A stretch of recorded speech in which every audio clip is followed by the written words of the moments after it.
Support for this podcast and the following message comes from the Southern Environmental Law Center. SELC is one of the nation's most powerful defenders of the environment, rooted right here in the South, helping defend and protect our air, water, land, wildlife, and the people who live here. Learn more at southernenvironment.org. Choosing Arkansas is sponsored in part by Neal Firm, LLC. Visit nealfirm.co for management consulting, mediation, speaking, and more. Neal Firm, consulting and mediation for those on a mission. Ain't gonna let nobody turn me around, turn me around, turn me around. Ain't gonna let nobody turn me around. I'm gonna keep on walking, keep on talking, marching on the freedom land. Keep on walking, keep on talking, keep on walking, keep on talking. You're listening to Black Belt, a podcast where we amplify the voices of Black folks down South, working towards solutions to some of our region's biggest challenges, all with a dash of well-seasoned Southern fun. Keep on talking, keep on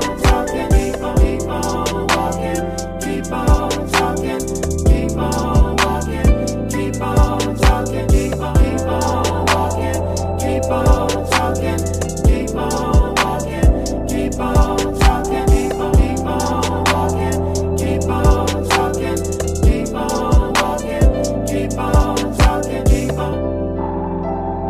Hey there, it's Adina White with Black Belt. On today's episode, we're turning the microphone over to Dr. Karama Neal. If you're wondering who she is, check out episode 43 to hear her story and learn why she urges people to choose Arkansas as a place to call home. Take it away, Karama.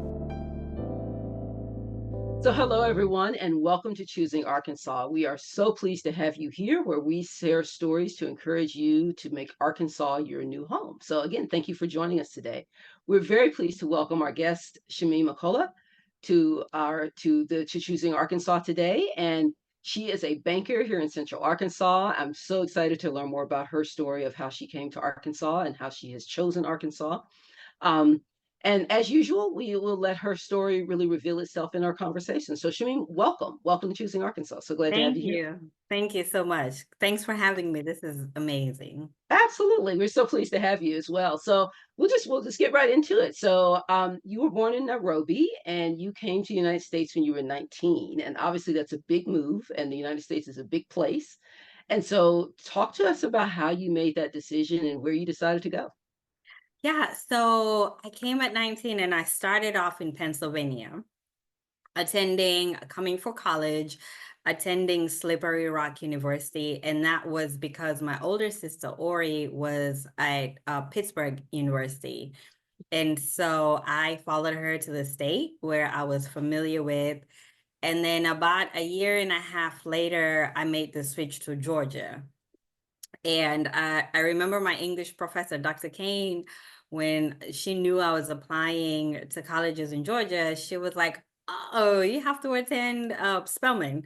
And I was like, okay. And so I applied to 3 colleges in Georgia. I got into all 3, but I ended up at Spelman. So initially, my journey was college. It was a 5-year visa. At the time, we came for 4 years of college, 1 year work permit. The plan was to go back to Kenya in Nairobi. I was born and raised there. I loved it. And this is year 25. And life happens, doesn't it? It does. I was like, yeah, 20 years later, I'm still here. But the initial pursuit was higher education. It's so interesting that you share that. I think my husband's family is from Ghana, western side of the continent. And when his parents came, he was born in the United States. When his parents came here, they kind of came with the same idea, like we're going to go get educated, we're going to get our degrees, we're going to go back to Ghana. This was just after independence and help build the country. Yep. And obviously that didn't quite happen, right? Like my husband was born here, he's still here, they're still here. So it things happen, life happens, and you make decisions on the fly and you roll with it. So you came to Georgia. Talk to us about why was Georgia? It sounds like you applied to 3 places in Georgia. So you were, for some reason, you were already thinking about the South, at least in the context of Georgia. What was that decision like? So it was, so I came in 2020, and the year after was 2021, which was 9/11. And that shaped a lot of things for the country as a Yeah. whole, but then it impacted international students too. And so there was this a switch in opportunities that we had in terms of scholarships while we were in Pennsylvania. That changed. And so, I was like, I might as well go to a bigger city. There was more opportunity in Atlanta. There was Mhm. more Kenyans in Atlanta. I was in a smaller town Yeah. in Pennsylvania. In Nairobi, on its own is 9 million, right? 9 to 10 million people. The country is almost 50 million. So I'm a big city girl. And I was like, okay, when I visited Atlanta, I was like, I think this is it. And I was in my early 20s. And so going to Georgia, I kind of felt more like home for me because it was a bigger city. There was more people of color, there was more Black people, there was more culture, right? The restaurants and just it was like most people know the Black Mecca. So even for internationals, it was easier to settle into Atlanta, and I made that home until 2020, 2010.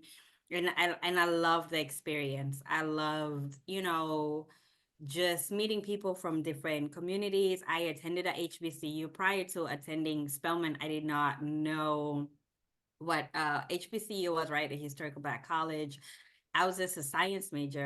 I was a nerd. And so I moved from one science, environmental science program to another at Spelman, and it was just mind blowing because I had kind of moved from a predominantly white university to a HBCU, and there was this excellence all over. I remember, you know, my incoming year when I transferred to Spelman, that summer I had worked at a gas station, and all my peers were like, yeah, I spend my summer with BMW headquarters, and I spend my summer in New York with Merrill Lynch, and I was just like, yeah, I spend my summer at the gas station. It's all right. It's all And right. We got to so, pay bills. I know. And so I think at going to Georgia, kind of elevated my exposure to what was possible. And I loved it. And so I kind of settled in Georgia for a while. It's real. I lived in Georgia in my early 20s too, and I would say agree. I fully agree. It's a great place to be. Yes. I was in Atlanta at that period as well. And I also was really intrigued, as you were talking about, like, Atlanta felt like home. There's a really good book that I talk about in one of my interviews with Black Belt Voices, as we were sort of introducing this Choosing Arkansas series. I talk about Charles Blow's book, The Devil You Know, where Yeah. he's trying to encourage Black folks to move to the South, right? And one of the things he says is that, because so much of our culture is in the South, so many of our Yeah. institutions, like colleges, like banks, like other kinds, are in the South, like it makes sense. And when I hear you say something like, it felt a little bit more like home than where I was, right? It to me, I hear that echo of that kind of analysis that Charles Blow did, and just thinking and recognizing like every place. I mean, obviously, Atlanta is not Nairobi, right? Um, but it's not surprising to me that there were elements that you found there that were like, this feels a little bit more like where I want to be. And it's great that you were able to do that and settle there for a while.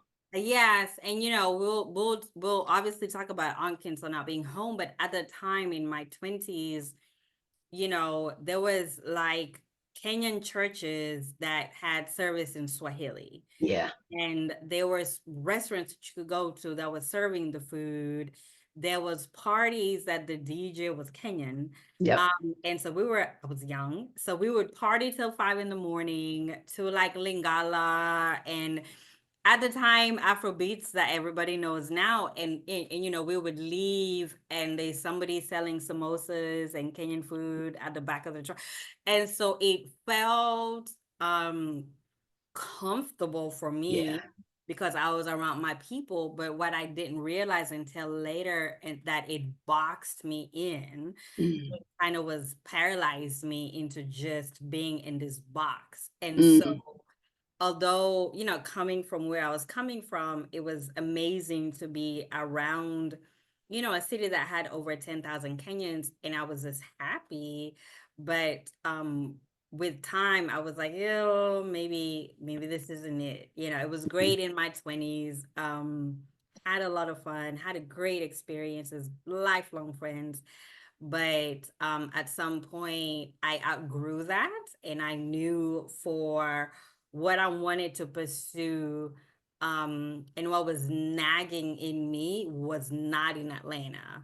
And I outgrew that environment for me, and I knew I had to kind of get out of that to be able to just shift. And so, but for the time that I was there, I loved it. It was great. Totally feel you on that. So let's go there. Let's go there. You talk about, like, sort of recognizing there was something else and it probably wasn't in Atlanta. Talk to us about what that was and how it led you to the Clinton School in Little Rock. Yeah, and so, well, initially it was career driven. And so I started off in environmental science, and I had some experiences with internships. And at the time, there was not a lot of representation. And so I had this fantastic opportunity, but, in STEM. And that summer, I was the only Black person in this lab. And I just didn't feel welcomed and belonging. And it was very unfortunate. And I was just like, I think I want a career switch. I think I want something more people centered. I want to go back to grad school. Most people don't know that international students do not get financial aid and student loans, the traditional student loans, unless we have a co-borrower. Because we can get on a plane and go back home, right? Go back to Nairobi and can't track me there. Like, Equifax can't find me in Nairobi. And so, trying to figure out at that point, like, I wanted to pivot from, the sciences. I had kind of gone back home for a while and done some work with the United Nations in Nairobi, and I really enjoyed that. So I said, well, maybe I can focus on a more people-centered role or kind of pathway. But I wanted to go to grad school to kind of get that knowledge and skill set. But I needed money. And so a friend of mine at the time, she had attended the Clinton School of Public Service. She was from Kenya. And I visited, Little Rock with her, and kind of found out about the school, visited the Clinton Center. It was definitely out of my comfort zone because everybody that I was meeting did not look like me, were not from Kenya. It was outside of what I had gotten accustomed to in Atlanta.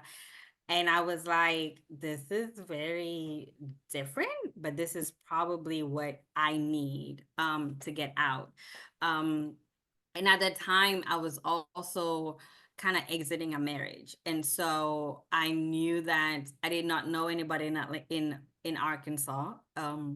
Nobody knew me. And so I could have this clean slate. I could pursue this opportunity in a city that would give me a fresh start and that wouldn't cushion me with what Atlanta gave me. I loved Atlanta, but I was like, I think for me to go into this other space. And at the time, I think I was turning 30 that year. And birthdays and milestones, you're like, okay, I was 29 turning 30 in November. And so that was it. And I did not know anybody in Arkansas at the time. I knew that the Clintons were from here, President Clinton, and I knew that the KKKs were somewhere in Arkansas. And I was like, I got a Muslim name, Islamic name. I am Black and a woman. This might not be where I need to go. However, I applied and got waitlisted the first time, did not make it. I applied again the second year and I got in, and I got a full scholarship and a full ride. Where you go, girl? Yeah, so it was the timing was impeccable. And so I packed my 2 suitcases, maybe 3. I bought a one-way ticket from Atlanta to Memphis because that's what I could afford at the time. And I had a Greyhound bus on a Sunday in August, actually about exactly the 20 in August, and took a 3 a.m. bus from Memphis, Greyhound, and got to Arkansas at 5 a.m. And a Clinton schoolmate picked me up, and I started my journey there. And so, outside of that bubble of the Clinton school, I had what I had kind of longed for was this fresh start and figuring out myself in America all over again. But this time without the backing of my sister that I had in Pennsylvania, without the cushion of Kenyans in Atlanta, this was just me finding my own way. And here I am. Here you are. I mean, that's a really, I mean, I honestly got a little chills as you were sharing that. It's I mean, kudos to you for having the courage to know yourself well enough to know what you need, even if it's like a little scary, maybe, or a little like, "Ooh, I'm not sure," you know. Yeah. But I mean, that's not trivial that you were able to do that. So I mean, it's that's an inspiration in and of itself. And I appreciate, you know, as you talked about like what you knew of Arkansas at the time. You know, it's not surprising, right? I mean, we know this. This is why do you think we're doing choosing Arkansas, right? Because we know the stories. Like, we know Yeah. what people think about our state, if they think Yep. anything at all, right? I mean, you know, you often have folks. My husband is one who just, I mean, Arkansas was just so not even on his radar. It was just like a non, just complete, just nothing, you know. No, and most immigrants, like most Kenyans, start off in smaller towns to establish themselves and then move to bigger towns. Mm, I was going backwards. I was going from a big known town to a little town, and it just didn't make sense to most people because I was already in one of the top cities, right? right. And I was going backwards to somewhere nobody had heard of or knew about or had family there, and so it wasn't the usual path. You know, and it's you know, obviously everybody's not international. I think that's saying I felt very similar kinds of experiences. I lived in Atlanta for 14 years, and so when I moved back home, people were like, "Why would you leave Atlanta to go back to Arkansas? Why on earth would you Yeah. make that decision? Like you Yeah. totally settled." Like so, I mean, obviously it's not exactly the same, but I definitely I feel like I feel a kinship in there in terms of understanding what that looks like to say, no, I think I know where I need to be, Yeah. and you know, we're going to try it out and see what works, right? So yeah, thank you for sharing that. So um you at that point, so now you're at the Clinton School, you're enjoying that. What were you and obviously this is past your 5 years. At this point, were you still thinking about like going back to Kenya? Like were you what were your thoughts about because you've chosen the Clinton School, but at this point, I don't know, had you really Yeah. chosen Arkansas? I don't know what you like. No, absolutely not. So I chose Arkansas. So the program was 2 years. Right. And I was very not committed to Arkansas. I was so not committed to Arkansas that my second year at the Clinton School, I actually did it in Uganda. I was like, I ain't feeling this place. I'm gonna take off and go home, go back to the continent Hmm.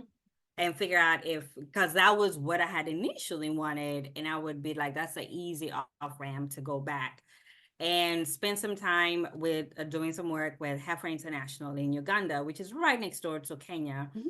And it was great. It was 10 months because I had been back to Kenya for a little bit on vacation, which isn't real, right? I'm actually going to Nairobi next week on the 20. Well, we're in August when we're recording this. And so at the end of the month, I'm going for a family event and like it's vacation. It's so much fun. It's family. There's no schedule. And so I was like, I kind of need to feel what it looks like to work, in back home and make connections and move back. And so that was the plan to move back home. And I came back from graduation that 2012, kind of stayed that summer and wasn't sure at the time if I was really ready to move back home. Did I have enough resources? Because my peers were above me. Like my peers in Nairobi are like excellent. They have done so much work. They already had the connection. So just because I was in the States Right. and I had a master's degree didn't really essential anything. And so I was like, well, do I stay and get a little bit more experience, work experience after graduation? Do I move to DC because I was focused at that time in international development? Do I move back to Atlanta because, my friends were there and we had organizations like CARE, there was a more global connection in DC and Atlanta? Or do I stay in Arkansas? And so that summer I was kind of trying to figure things out. And then later that fall, I found out I was expecting a child. And so my family was like, come back home, And I would have had the support at home, especially the next year after I had him. And, I knew I had Atlanta, that support, system. But dad was here, dad was from here. And so I decided to kind of stay here and figure out what family life would look like that first year. And then it wasn't until my daughter was born that I was like, okay, I probably need to figure out for real, if I'm making the move, this is it. This is the time to make that decision. And so I had support from my family back in Kenya to say, come back, we got you. Cost of living is a little bit better in what the dollar could do at home in terms of help. So it is more affordable to kind of have like an in-house nanny and housekeeper and all those things. And I would have my family there. And I had experience at the United Nations, but then I had work experience. And so I had that decision to make kind of like 2014, what I wanted to do after my daughter was born. And I think I sat with that decision the longest because it was literally altering where I was going to raise my children. And I had two options at that time. It was either stay in Arkansas and Little Rock and raise my babies here, or move back home to Kenya and raise my babies in Nairobi. So that's a decision, right? I mean, Yep. life, two paths diverge in the wood, and I took the one less traveled by, whatever that poem is, right? Right. So we're about to have you make that decision. I think we all know what the end result is, but we'll talk you through that. But before we do that, let's take a quick break for a quick word from our sponsor, and then we'll come back and hear more from Shamim. Yes. Choosing Arkansas is sponsored in part by Neal Firm LLC, providing consulting services to help clients define, promote, and exceed their goals, shape their mission, and measure and maximize their impact, efficiency, and resiliency. Principal consultant Dr. Karama Neal is also a certified mediator and frequent public speaker with expertise in heirs property, community and rural development, and family economic security. Neal Firm, consulting and mediation for those on a mission. Learn more at nealfirm.co. Support for this podcast and the following message comes from the Southern Environmental Law Center, one of the nation's most powerful environmental defenders, rooted right here in the South. As lawyers, policy and issue experts, and community advocates and partners, SELC takes on the toughest environmental challenges. That's why they say, solutions start in the South. To learn more about how SELC makes a difference, visit southernenvironment.org.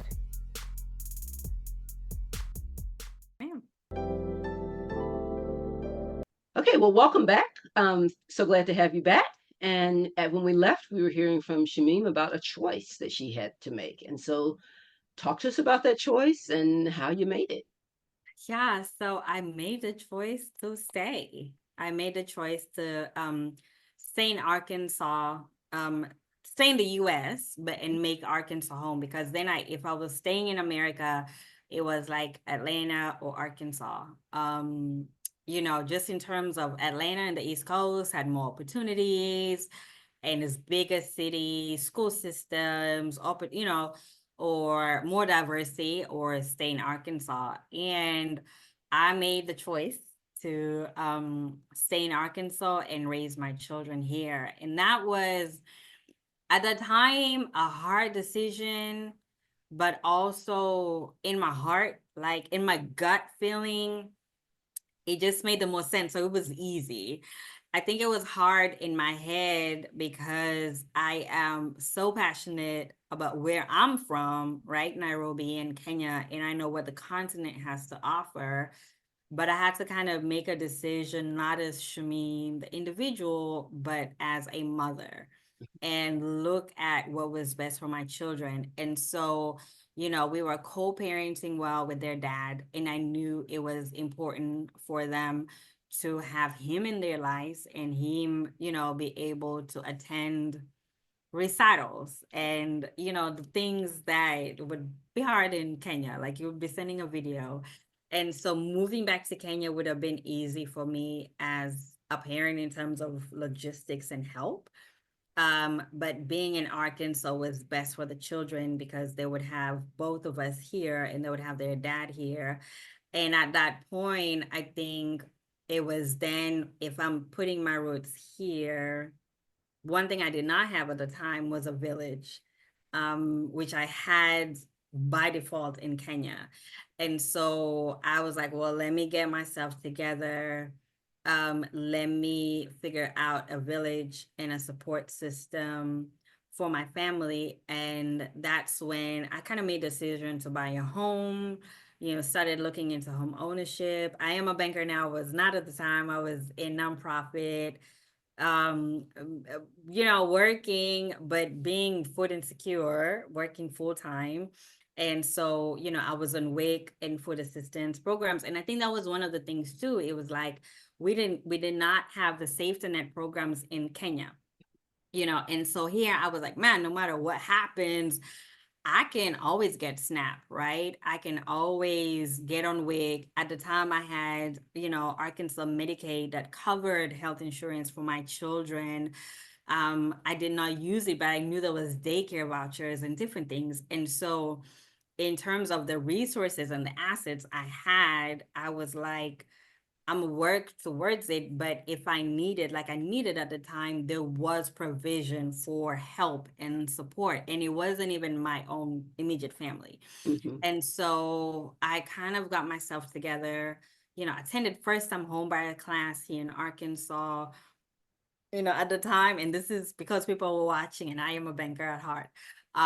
Like my credit score was 536 because I didn't have my mind was always, I'm going to go back home, so I don't need to do all this American stuff.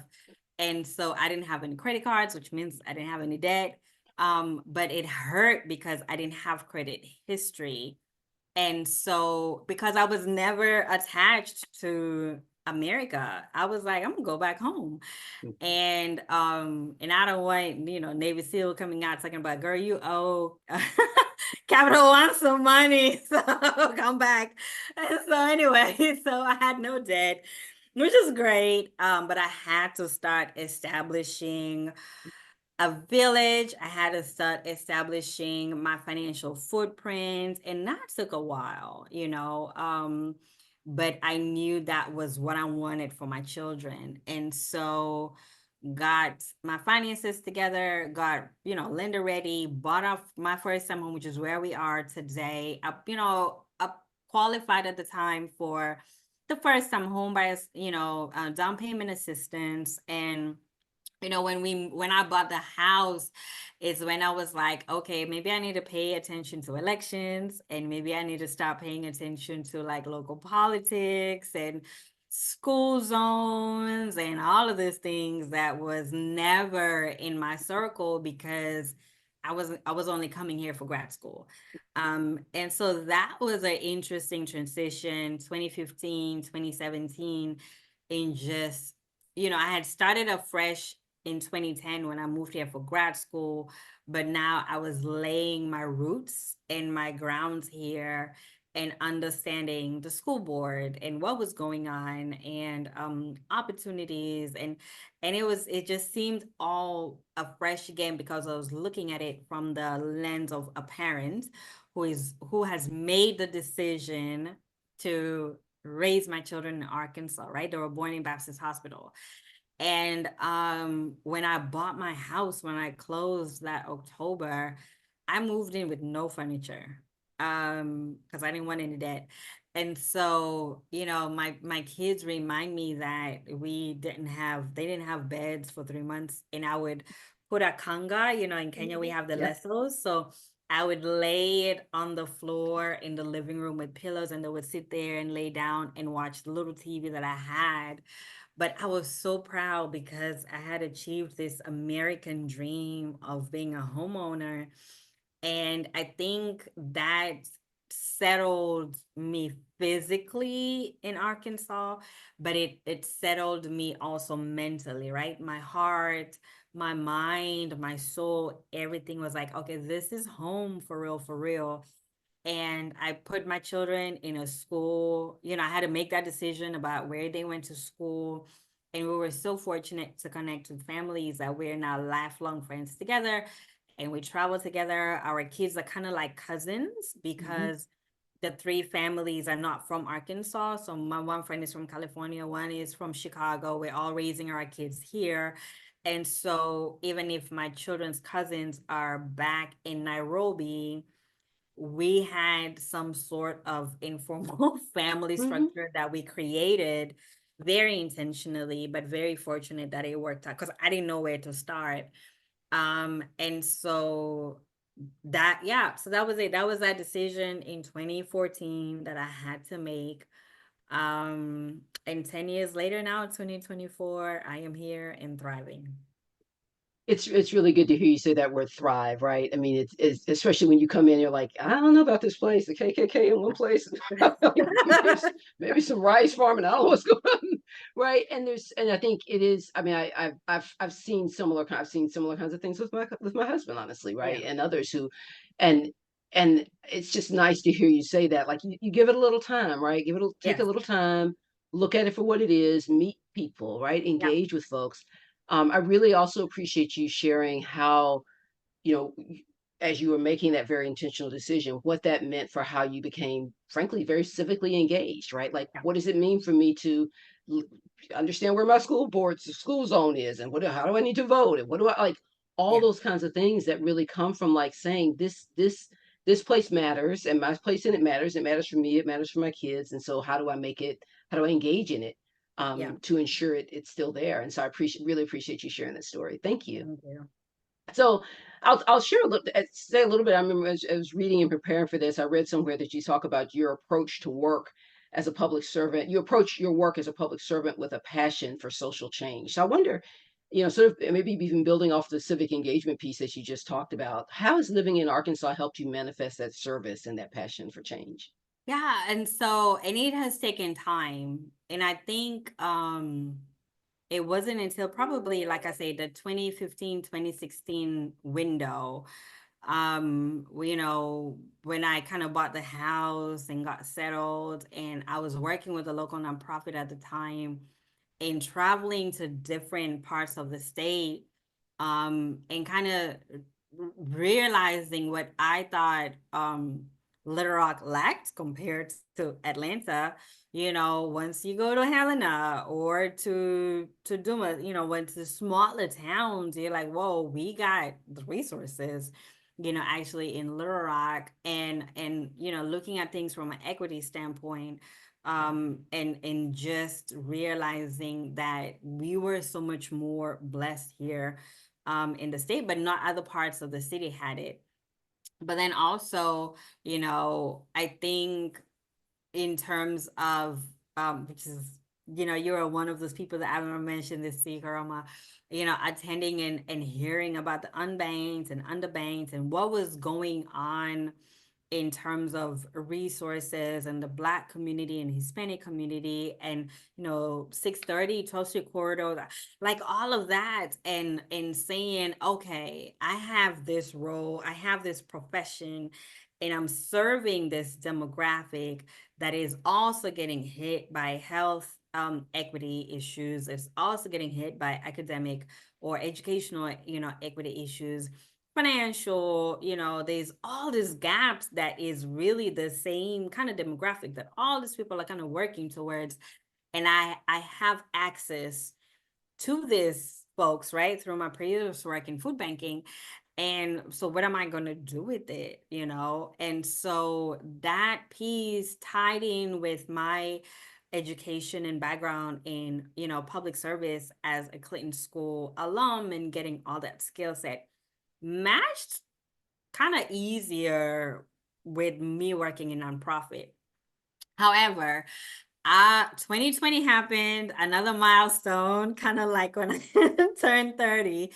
And so now I was turning 40 and sitting here in quarantine for my birthday. I was supposed to be in Nairobi on safari, but my son, this was COVID.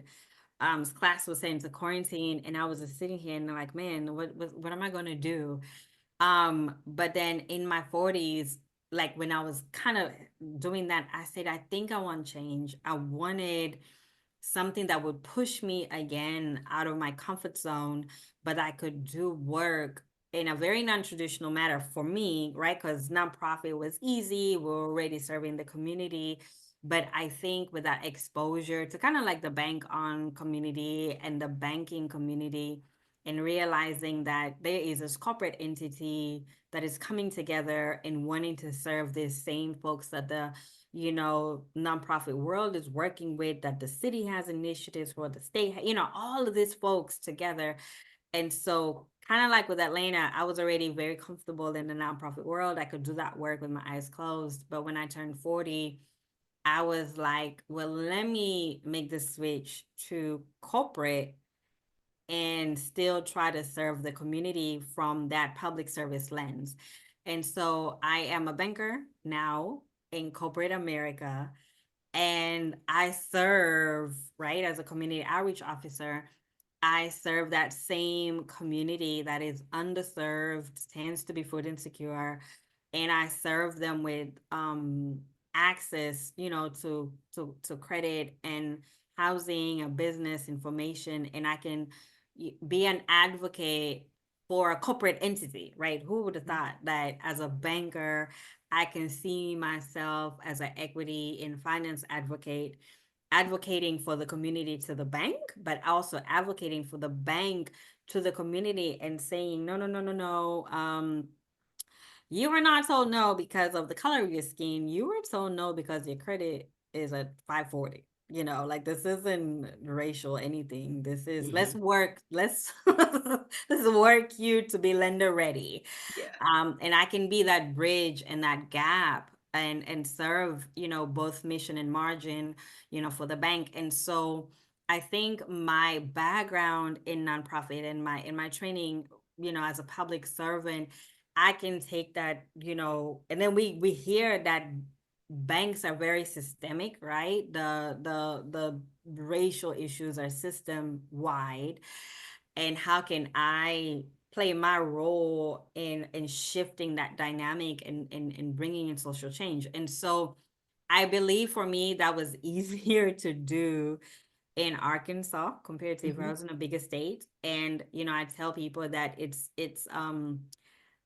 the pathway to being a big fish in a little pond is easier here than like in New York and other places. Not impossible, but when you are a mother with children and responsibilities, your time is not the same.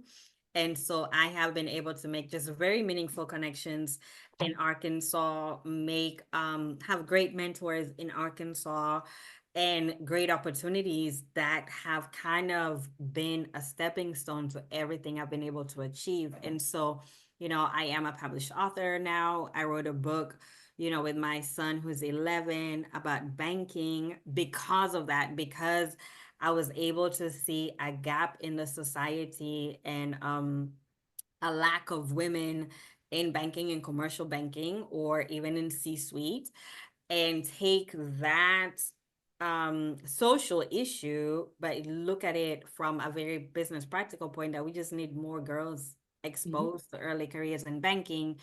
But we wrote a book, and we, you know, we're in local bookstores here in Arkansas. We've been very fortunate. You know, we're in Pyramid and Pepper Hearts and even the big retailers in Barnes and Noble. And again, I was, you know, I feel like Arkansas, you know, 14 years later gave me the love that hopefully cemented for me that I made the right decision to settle here. And when we published that book, it has been kind of like the reward for, like, you did well, my child, here you go. Like a It's a cake. great book. It is, thank you, but it It was, is. we have received such tremendous support from, financial institutions in Arkansas, from, groups like Economic Arkansas that are statewide, and just opportunities. We've traveled to Northwest Arkansas with the book, and and it has just been a joy to kind of evolve with the state and the place where, as Arkansas, we are, and for me to feel like I could have played a role in it, and kind of taking a look at these are the gaps in our state, and in my own little way, this is how I can address it. And so people have said, okay, now you're gonna move up to the big, and I was like, yeah, no, I'm staying. I'm happy in Arkansas. I'm staying here. I hope the book does have national, uptake, but I can do that from Arkansas, right? I can make those states and national connections and international connections from Arkansas. I do not have to be in New York to be a New York Times bestseller and to break those barriers. I can do that. My son has a goal to be a New York Times bestseller, and I think we can get it. I don't know how, but we're gonna get it accomplished without having to relocate, right? You will. Just Others because, have done it, you will too. huh? I said, others have done it, you will too. Yeah, yeah, yeah. And Mhm. so I think that has been it, that I feel like I am somewhere that I can live in my purpose.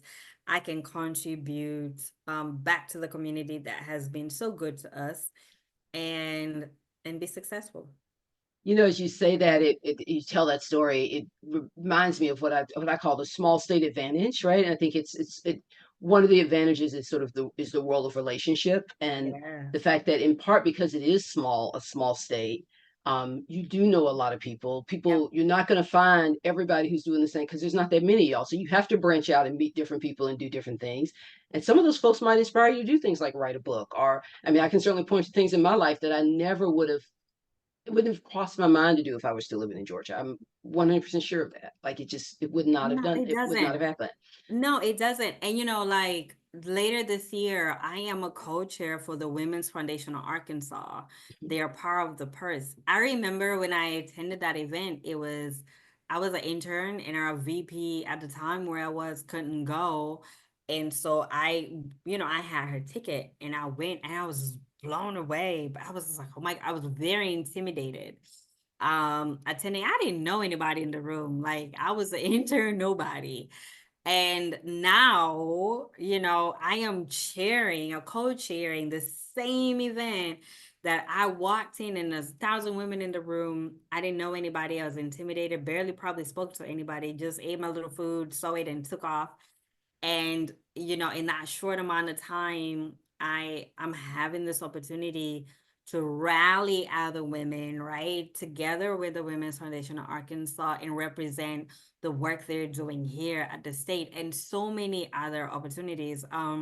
We were awarded Ella the Banker Day by the city of Little Rock, and the mayor, and we hadn't, like, my children hadn't met him, but it was because of the book.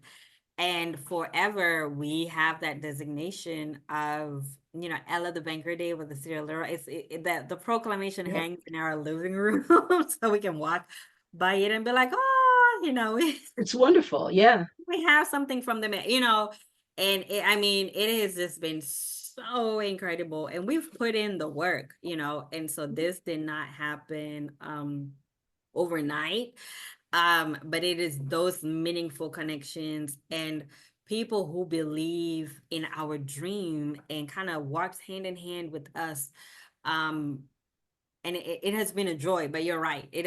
I believe it has been easier to break in and break through because we are in a smaller state. hmm Yeah, and I'll just say you mentioned Ella the Banker. That's of course the name of the book. So if folks are interested in reading that, it's a wonderful book. You and your son did a fantastic job on it. It's great that your daughter was able to inspire such a wonderful gift for all of us. So thank you so much for that. So Thank as we you. begin to close, I'm going to ask just a couple of questions. So this is something this Choosing Arkansas, this initiative we're doing to try to really highlight people's paths to this state, Yeah. people's choices around this state, Mhm. recognizing that there are others who, for whom maybe Arkansas is not on their radar, or maybe it's past their radar, but they kind of like, I don't know, maybe not. But hopefully hearing your story, hearing the stories of others who've been interviewed, will help them think differently. Why were you interested in doing this? Why did you feel like this was something that was worthy of your time? Yeah, I think because Arkansas was not on my radar. Okay. I don't even think when I came to the States, I knew it existed. Yeah, that was how far out. It was not on my radar. But I believe that I made a choice that was very risky at the time. And if I have grown to love the state and chosen to raise my children here, as a woman of color, as an immigrant, as a single parent, then I'm hoping my story can resonate with somebody else that can be like, oh, I don't know if I want to move back home, I don't know if they're gonna have the same opportunities like the East Coast or whatever, or West Coast or London, wherever, that they can hopefully hear my story and it can inspire them to at least explore deeper or try to make those connections or give it a shot, because I didn't come here knowing anybody. I came on a 3 a.m. bus, out of Memphis. I'm not even like out of Memphis, and landed here at 5 a.m. and it was a good bet. Now people have to be intentional and kind of put themselves out there and attend networking events and kind of figure out what's going on in the community, civil engagement. But that's the easy part once you decide. And so I hope that somebody watching the series, and thank you so much for doing this, because it would have been helpful for me when I was kind of making that decision and looking and saying, do I want to, it's a full ride, but really, do I really want to go? Can I get another full ride somewhere else? That it happened how it should. And if they are having doubts if Arkansas is a place to stay, because some people are here and kind of want to move out, or if they're out and want to move back, either this is home where they were from or as an opportunity, that it works out for me, it's worked out for many other people that I know. And we can bring the talent here, you can Absolutely. have your talent here, you can grow it here, there's opportunities here. And if they're, our families, they have, the resources to make it what they want it to be. And so for me, I wanted it to be home where I could raise my children. It is more affordable. And so because of the affordability, also, I have the opportunity to travel with them, right? So, we've been to recently to Pettigene and explored the state parks, and for 3 days we were the only Black people out there in Pettigene Mountain. My mother But it used to was, take me camping out there when I was a kid, and that was a long time ago. So there wasn't a lot of us out there either, but it's a wonderful place, and yeah, I will not be camping. We're in a cabin. So I am not doing a tent, we were but in I a did tent. a My mother cabin. had us in a tent. My single mother had me and my friends in a tent. Oh So, yeah, yeah. We drove by that. I was like, yeah, Liam, look at the sands, not us. But I am a single yeah. mom, so I Hmm. felt safe, Hmm. up there at the mountains. And we've done Map Magazine. And before, all my vacations were to Kenya, right? They were to Atlanta, Miami, we've done Bahamas. And I was like, I'm really not doing my kids a service because I'm raising them here and I want them to know that we can vacation in Arkansas and explore the state and have a really good time. So we've done Northwest Arkansas, Crystal Bridges, the A Museum. They love it up there with them. We are heading to next month to Southern Arkansas for a book event. So they get to kind of see South Arkansas and explore that. We've had a book event in Russellville area, and we got to see that too. And so it's been really good because their world was like Little Rock, and then we get on a plane and go to Atlanta, get on a plane. Get on a plane and go to like Miami, or I was like, we're gonna get out. And I was like, yeah, no, no. So I mix it up now for them. And like I say, I'm very intentional in also visiting spaces and vacationing here. And we had such a good time. At Pettigina, and my daughter was like, we love it here. My son now wants to buy a cabin. He's like, when I'm a millionaire, mommy, I'm going to buy us a home in the cabin, out in the woods in Arkansas. And so again, for my child to be exposed to that and want to even be able to have an investment, here in Arkansas really speaks to the opportunities that we have. Well, honestly, I can't imagine a better way to end than what you just shared, Shamim. I mean, you really hit upon right the two state mottos that I remember and hold closely. Right, one of Arkansas is the natural state, which it really is. So many beautiful places to go and visit and see and commune with nature in our natural state. But then, of course, the state motto that I grew up with, right? There was a motto when I was a kid, which was land of opportunity, and it gets forgotten because it's not our state motto anymore. And for those who don't know our state, sometimes they laugh and say, "Well, it's probably a reason you got rid of it because it's not opportunity." Well, they're so wrong, And your story really shows that. I'd like to think mine does as well. And I know so many other people who are really a demonstration of Arkansas as a land of opportunity. So I'm really grateful, Shamim, to you for taking time to really just so generously share your story in a way. You said you wanted to do it in hopes that someone else would benefit. Someone else absolutely will. And I look forward to sharing this in a way that other people can hear your story, be inspired. And like you said, just take a look, investigate, explore, and see what's possible here. Yeah, and I like how you say the land of opportunity, because one, there is opportunities, right? That you can apply for whatever with the companies or organizations, but you can also create. So you could Absolutely. And I've been able to do that, right? So I had a great opportunity to move into a career, in banking as a trained scientist with a nonprofit, so I was able to have that opportunity. But I've also been able to create opportunities, right? As an author and a small business owner, and navigating that world. And, now we have like a CPA and an attorney and all the things that was never imaginable in my existence, even 5 years ago. We've recently applied for trademark. And so there is the environment that if somebody needs a soft landing, they can kind of start off their career. But if you need to create opportunity, it is also very possible. And there's so many support systems and organizations that kind of help people navigate that space, especially in the entrepreneurial field. And so you're absolutely right. Like both of those have been checks for me, that I've had great opportunities in the banking world, but then I've also had really amazing opportunities as an entrepreneur. Yeah, I definitely have seen that as well, in entrepreneurship, but also in just getting things done, right? Like thinking about what kinds of things you want to see happen. And because it's a small state, because those relationships are kind of right in front of you oftentimes, if you want to take advantage of them, it really does facilitate doing that. This has been a joy, Shamim. Thank you so much. You're welcome, I Karama. really appreciate it. It's been a real pleasure. It has. Now we have to go get some food together. Absolutely.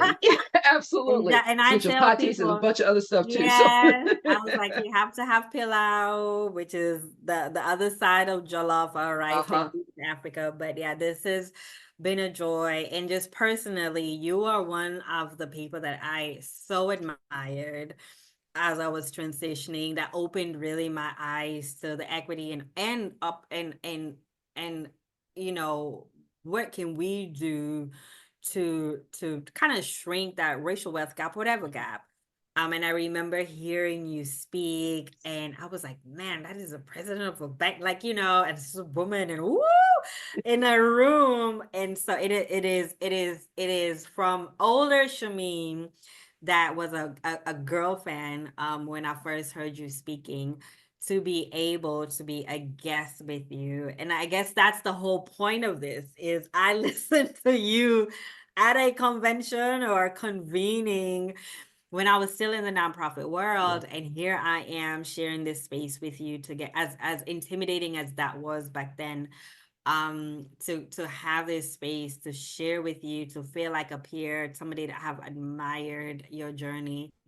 And I hope I'm doing well with the passing of the baton Absolutely. to us who are still in the industry, in the financial industry, and setting that next generation up.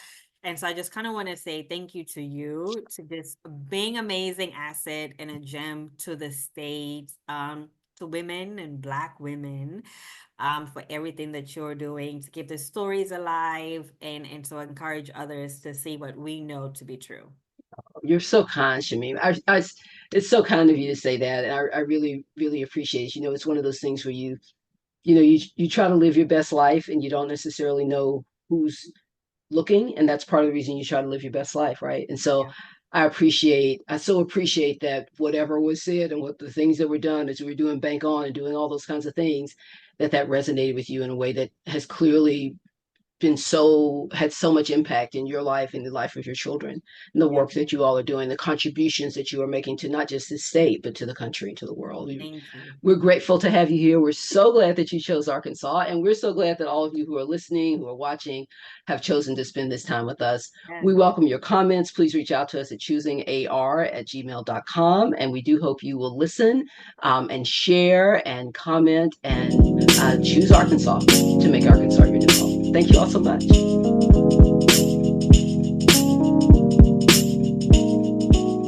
Thank you for listening. Be sure to subscribe and leave us a 5-star rating and a review on Apple Podcasts so others can find us. You can also listen to the Black Belt Podcast on most streaming platforms, including Spotify and Amazon Music. This episode was produced and edited by Katrina Dupins and Prentice Dupins Jr., with theme music composed by Prentice Dupins Jr. I'm Adina White, executive producer and founder. Black Belt is a production of Black Belt Media. Connect with us on social media and at blackbeltvoices.com.